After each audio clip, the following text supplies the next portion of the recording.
அன்று காலையிலேயே வானிலையில் ஒரு வித்தியாசமான சோகம் பரவியிருந்தது. வானத்தில் கருப்பு அடர் மேகங்கள் சூழ்ந்திருந்தன. இடையிடையே காற்றின் துளிகளுடன் மழையின் சில துளிகள் தெறித்துக் கொண்டிருந்தன. காலையில் எப்போதும் போல அவசரத்தில் வீட்டு வேலைகள் நடந்து கொண்டிருந்தன. அமில் என் கணவர் டைனிங் டேபிளில் உட்கார்ந்து அலுவலக கோப்புகளை பார்த்து கொண்டிருந்தார். அவரது கையில் தேநீர் கோப்பை இருந்தது. திருமணத்திற்கு இன்று 2 ஆண்டுகள் ஆகிவிட்டன. எங்கள் குடும்பம் வெளியிலிருந்து பார்ப்பவர்களுக்கு மிகவும் எளிமையானதும் மகிழ்ச்சியானதும் போல தோன்றியது. ஆனால் அந்த குடும்பத்திற்குள் ஒரு அமைதியான மென்மையான வெறுமை உருவாகியிருந்தது. அதன் உணர்வு ஒருவேளை எனக்கு மட்டுமே இருந்தது. அமில் தனது வேலையில் மிகவும் பிஸியாக இருந்தார். ஒரு பெரிய தனியார் நிறுவனத்தின் சீனியர் மேனேஜராக இருப்பதால் அவரது மனதில் தொடர்ந்து ஏதேனும் ஒரு அழுத்தம் இருந்தது. காலையில் எழுந்ததிலிருந்து இரவு தூங்கும் வரை அவரது நேரம் லேப்டாப் அழைப்புகள் மற்றும் கூட்டங்களிலேயே செலவானது.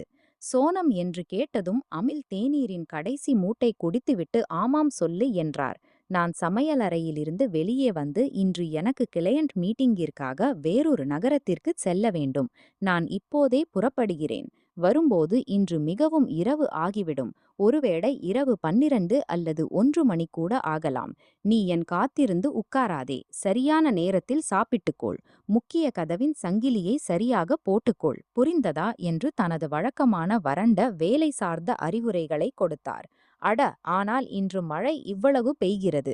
இன்று போக வேண்டியது மிகவும் அவசியமா என்று நான் சிறிது நம்பிக்கையுடன் கேட்டேன். இன்று அவர் வீட்டில் இருந்து எனக்கு சிறிது நேரம் தர வேண்டும் என்று எனக்கு தோன்றியது. அட சோனம், இது பிசினஸ் வேலை. நான் போகவே வேண்டும் என்று சொல்லிவிட்டு அவர் தனது பையை எடுத்து அவசரத்தில் நெற்றியில் ஒரு சம்பித்தாராயமான முத்தம் கொடுத்துவிட்டு புறப்பட்டார். கதவு மூடியது. அந்த மூடிய கதவின் சத்தத்துடன் வீட்டில் மீண்டும் அந்த பழக்கமான பயங்கரமான அமைதி பரவியது. நாள் மெதுவாக முன்னேறிக் கொண்டிருந்தது. நான் வீட்டின் எல்லா வேலைகளையும் முடித்துவிட்டேன். பாத்திரங்கள், துணிகள், சுத்தம் எல்லாம் சரியான நேரத்தில் முடிந்தது. ஆனால் வேலை முடிந்த பிறகு மனம் வெறுமையாகிவிட்டது. அந்த வெறுமை என்னை அரித்துக் கொண்டிருந்தது. நான் ஹாலின் சோபாவில் உட்கார்ந்து டிவியை இயக்கினேன். சேனல்களை மாற்றிக்கொண்டே இருந்தேன். ஆனால் எதிலும் மனம் ஒட்டவில்லை. திருமணமான பிறகு எனக்கு தோன்றியது, வாழ்க்கையில் மிகுந்த அன்பு இருக்கும், பேச்சுகள் இருக்கும், சேர்ந்து செலவிடும் அழகான தருணங்கள் இருக்கும்.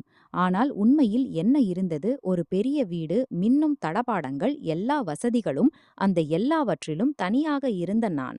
அமில் கெட்டவர் இல்லை. ஆனால் அவரிடம் என் உணர்வுகளை புரிந்து கொள்ளவோ என்னுடன் மனப்பூர்வமாக 2 வார்த்தைகள் பேசவோ நேரமே இல்லை.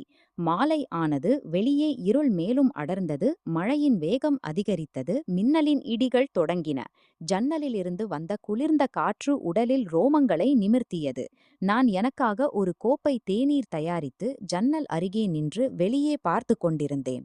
இப்படிப்பட்ட தனிமையான மாலையில் மனிதனுக்கு யாரோ ஒருவரின் துணை தேவைப்படுகிறது. யாரோ ஒருவர் வெறுமனே நீ எப்படி இருக்கிறாய் என்று கேட்க வேண்டும். அப்போது வெளியே முக்கிய கதவில் மென்மையான தட்டுதல். Knock knock.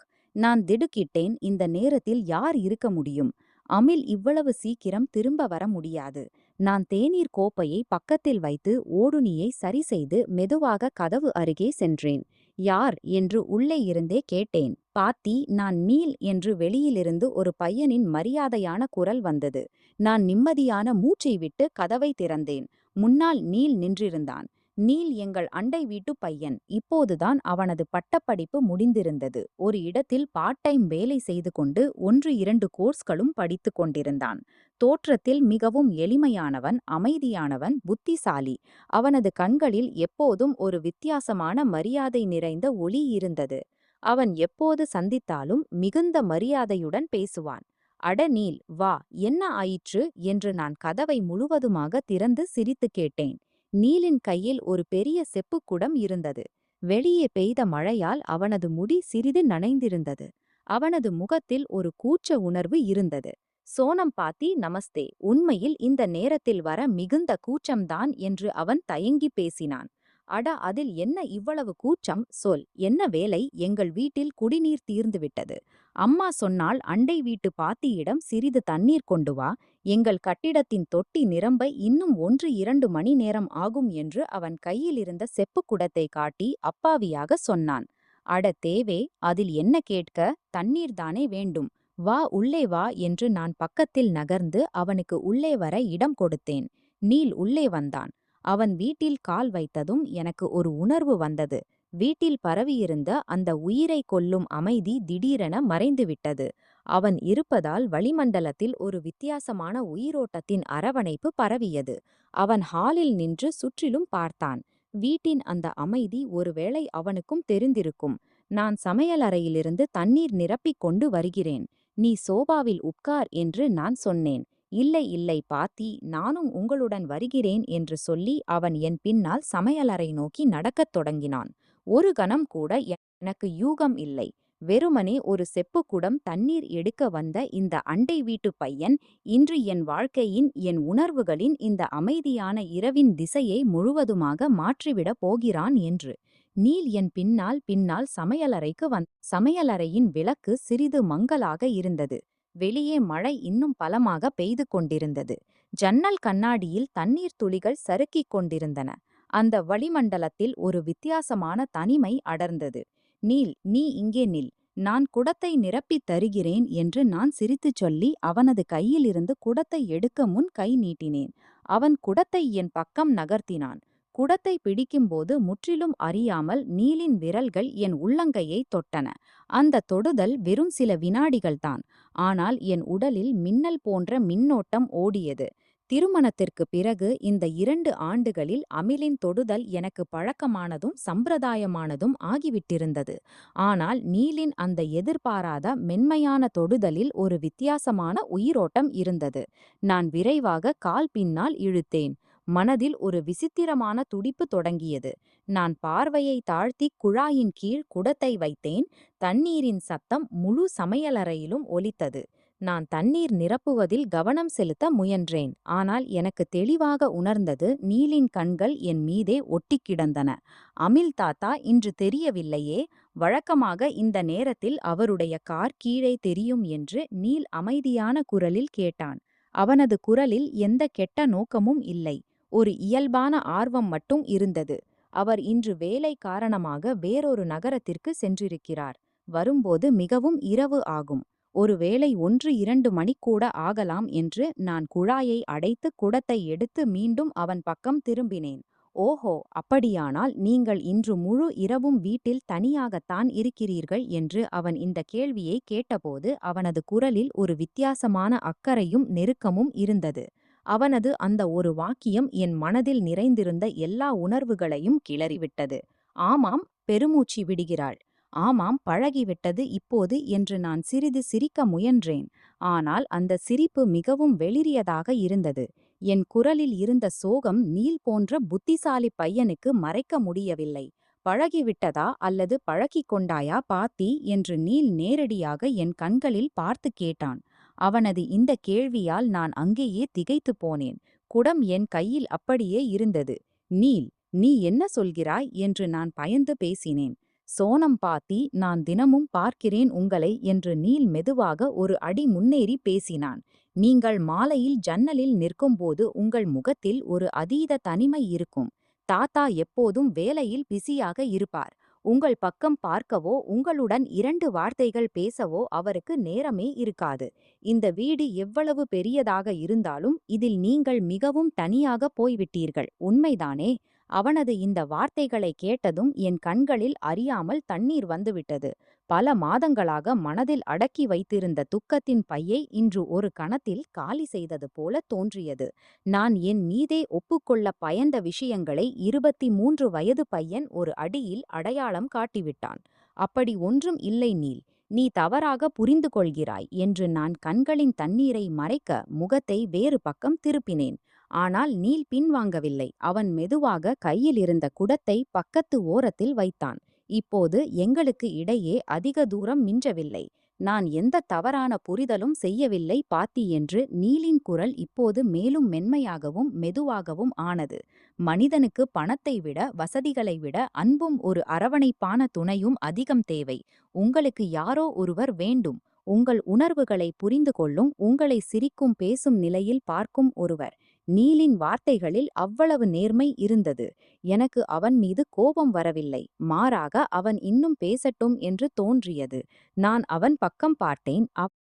அவனது கண்களில் எனக்காக முடிவில்லாத மரியாதை, அக்கறை, ஒரு தீவிரமான உணர்ச்சிகரமான இழுப்பு தெரிந்தது. நீல், நீ இப்போது போக வேண்டும்.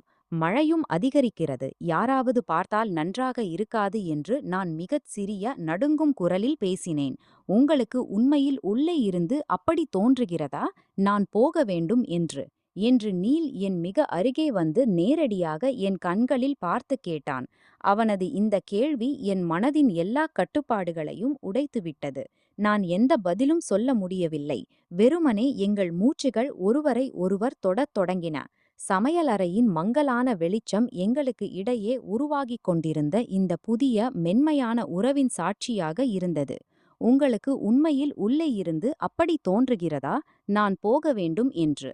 நீலின் ஒவ்வொரு கேள்வியும் என் மீதமுள்ள நசுங்கிய சுயக்கட்டுப்பாட்டின் கதவை முழுவதுமாக உடைத்துவிட்டது. நான் எந்த பதிலும் சொல்ல முடியவில்லை. என் மௌனமே எல்லாவற்றையும் சொல்லிக் கொண்டிருந்தது. என் தொண்டையில் சிக்கிய வார்த்தைகளின் கட்டி, கண்களிலிருந்து சறுக்கிய தண்ணீர் துளிகள், இவை எல்லாம் என் மனதின் தனிமையை நீல் முன் திறந்து வைத்துவிட்டன. வீட்டில் வெறுமனே சுவர் கடிகாரத்தின் டிக் டிக் சத்தமும் வெளியே பெய்கிற மழையின் மென்மையான ஓசையும் மட்டுமே கேட்டன. நீல் என் மிக அருகே நின்றிருந்தான். அவனது உடலின் அரவணைப்பும் அவனது மென்மையான மூச்சும் இப்போது எனக்கு தெளிவாக உணர்ந்தன. சோனம். அவன் முதல் முறையாக என்னை பாத்தி என்று சொல்லாமல் வெறுமனே சோனம் என்று அழைத்தான். அவனது அழைப்பில் எந்த கெட்ட உணர்வும் இல்லை. இருந்தது வெறுமனே ஒரு அபாரமான பாசம், அக்கறை, தீவிரமான உணர்ச்சிகரமான இழுப்பு. அந்த வார்த்தை என் காதில் விழும்போதே என் உடலில் ஒரு அழகான ரோமாஞ்சம் வந்தது. நீல் மிக மிக மென்மையாக தன் கையை முன்னே நீட்டினான்.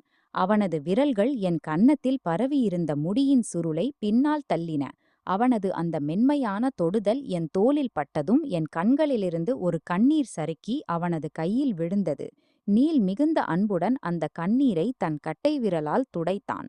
அழுகாதே, உங்கள் இந்த அழகான கண்களில் கண்ணீர் சிறிதும் அழகாக இல்லை என்று அவன் மிக மென்மையான, ஆறுதல் தரும் குரலில் பேசினான். நான் என் கண்களை மூடிக்கொண்டேன்.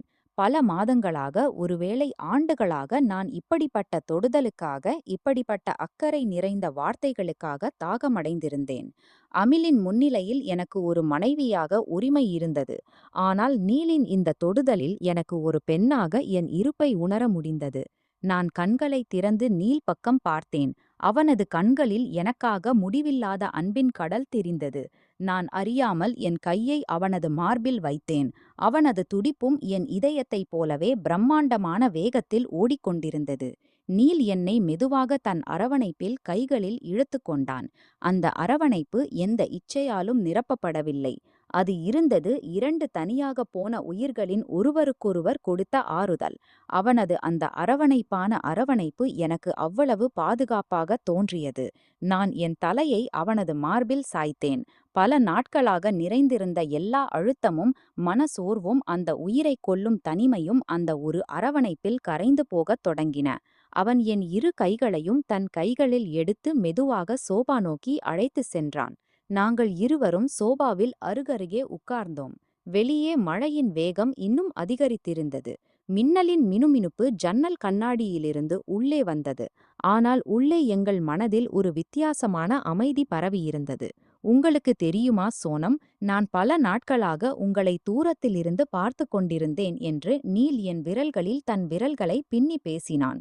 நீங்கள் சிரிக்கும்போது எவ்வளவு அழகாக இருக்கிறீர்களோ அவ்வளவு உங்கள் சோகமான முகம் என்னை அசௌகரியப்படுத்தும்.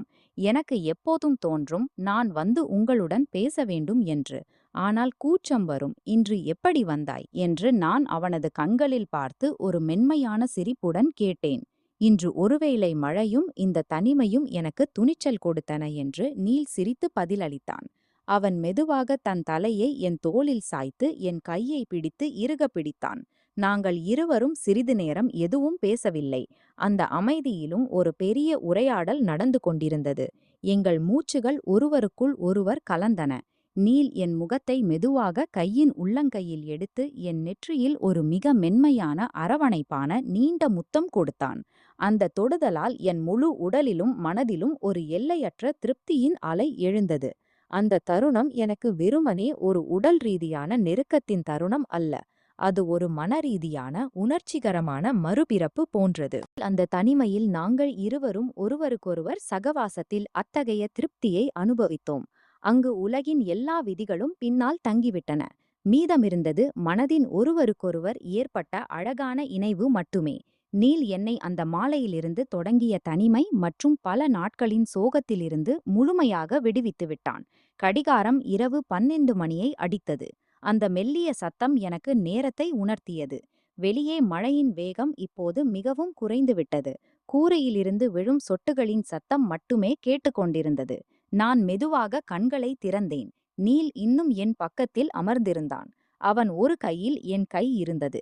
அவன் முகத்தில் எல்லையற்ற திருப்தி, ஒரு அமைதி பரவியிருந்தது. நான் அவனை நோக்கி பார்த்தேன். வெறும் சில மணி நேரங்களுக்கு முன் வந்த இந்த சிறுவன் என் வாழ்க்கையின் தனிமையின் இத்தனை பெரிய பாறையை இவ்வளவு எளிதாக அகற்றிவிடுவான் என்று நான் கனவிலும் நினைத்திருக்கவில்லை. என்ன நினைக்கிறாய் சோனம்? நீல் என் கண்களில் பார்த்து மிக மெதுவாக கேட்டான். ஒன்றும் இல்லை நீல். இந்த இரவு எவ்வளவு விசித்திரமாகவும் அழகாகவும் இருந்தது என்று நினைத்து கொண்டிருந்தேன் என்று சோபாவில் சாய்ந்து அமர்ந்து பேசினேன். நீல் சிறிது முன்னேறினான். அவன் என் இரு கைகளையும் தன் உதடுகளுக்கு அருகில் கொண்டு வந்து மென்மையான தொடுதல் செய்தான். சோனம், இன்று எனக்கு முதல் முறையாக புரிந்தது. காதலின் சகவாசத்தின் ஒருவருக்கொருவர் புரிந்து கொள்வதன் உண்மையான தேவை என்னவென்று. நீலின் குரலில் ஒரு முதிர்ச்சியும் பிரிவில் ஆத்மீகத்தன்மையும் இருந்தது. என் மனதில் உன்னை பற்றி முன்பே மிகுந்த மரியாதை இருந்தது. ஆனால் இன்று இந்த தனிமை எனக்கு காட்டிவிட்டது உன் மனம் எவ்வளவு உணர்ச்சி வசப்பட்டதும் மென்மையானதும் என்பதை. நீல், நான் அவன் முகத்தில் கையை வருடி பேசினேன். இன்று அவன் எனக்கு தந்த காதல், அந்த ஆத்மீகம் எனக்கு மிகவும் விலைமதிப்பற்றவை. பல மாதங்களாக நான் என்னை ஒரு மூடிய அறையில் அடைத்து வைத்திருப்பது போல் வாழ்ந்து கொண்டிருந்தேன். இன்று அவன் அந்த மூடிய ஜன்னல்களை திறந்துவிட்டான்.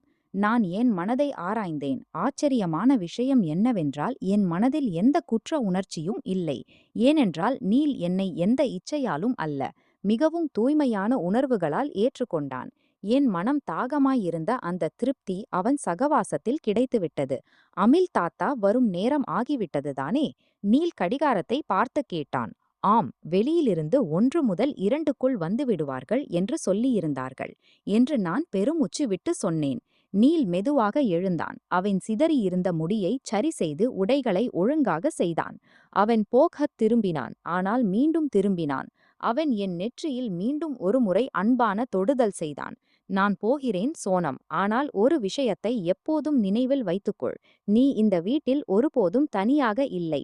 உனக்கு யாருடைய துணையும் தேவைப்பட்டால் இந்த ஜன்னலும் இந்த மனமும் உனக்காக எப்போதும் திறந்திருக்கும் என்று நீல் மிகுந்த ஆறுதல் நிறைந்த புன்னகையுடன் முகத்தில் கொண்டு வந்து சொன்னான். கவனமாக இரு என்று நான் அவனை வழி அனுப்பினேன். அவன் தாழ்வாரத்தில் வைத்திருந்த அந்த தண்ணீர் தாம்பியத்தை எடுத்தான். நான் மெதுவாக முதன்மை கதவை திறந்தேன். வெளியே தெருவில் அமைதி பரவியிருந்தது. நீல் வெளியே காலடி எடுத்து வைத்தான். ஒருமுறை பின்னால் திரும்பி என்னை பார்த்து சிரித்துக்கொண்டே அடுத்த வீட்டின் தன் கதவை நோக்கிச் சென்றான். நான் கதவை மூடி சங்கிலியை போட்டேன். ஹாலில் வந்து சோபாவில் அமர்ந்தேன். சூழலில் இன்னும் நீலின் மனம், அவன் அன்பான தொடுதலின் உணர்வு மீதமிருந்தது. நான் கண்களை மூடி அந்த ஒரு கணத்தை மீண்டும் மனதில் நிறைத்து கொண்டேன். சிறிது நேரத்தில் வெளியே ஒரு காரின் பிரேக் சத்தம் கேட்டது.